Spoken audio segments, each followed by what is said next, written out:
In this video, I'd like to show you how you can use StatCrunch to perform a hypothesis test and get the statistics that you need to draw a conclusion.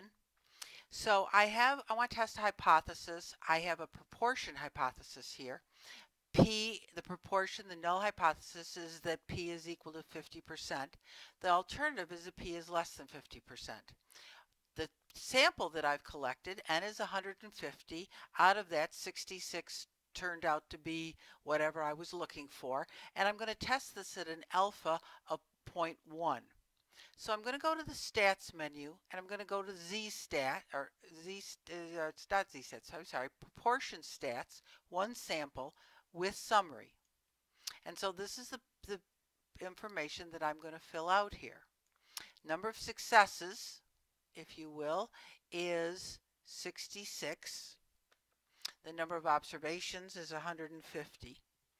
The hypothesis test, I'm going to leave the P as it is because mine happens to be 0.5. If it was different, I would change it.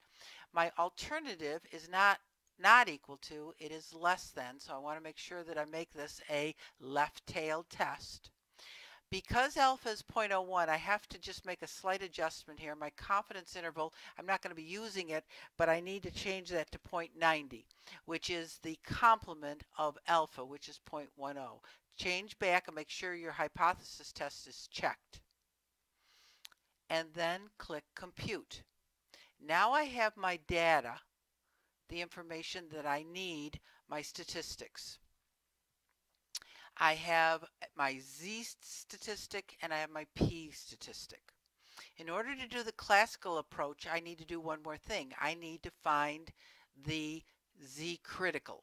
So I'll go to my stats calculator and I'll use my normal calculator and I will put in 0.1 because this is a left-tailed test. I'm using my alpha to find my critical value and compute. So my critical value is a negative 1.28.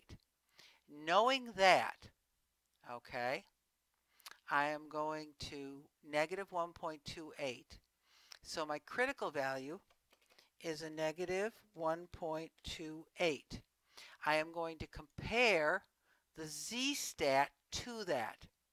The Z-stat is further out in the tail than this. And so my conclusion will be that I should reject the null hypothesis in favor of the alternative because my Z-stat is out there further. What about the p-value? That's a classical approach. Okay. The p-value says, is the p-value less than alpha? Well, alpha is 0.1. The p-value is 0.07. Since the p-value is less than alpha, I will, in the same manner, reject the null hypothesis in favor of the alternative. And so I would draw the conclusion that my alternative hypothesis appears to be true because of either one of these reasonings. You should get the same answer, come to the same conclusion regardless of which method you use, the classical or the P approach.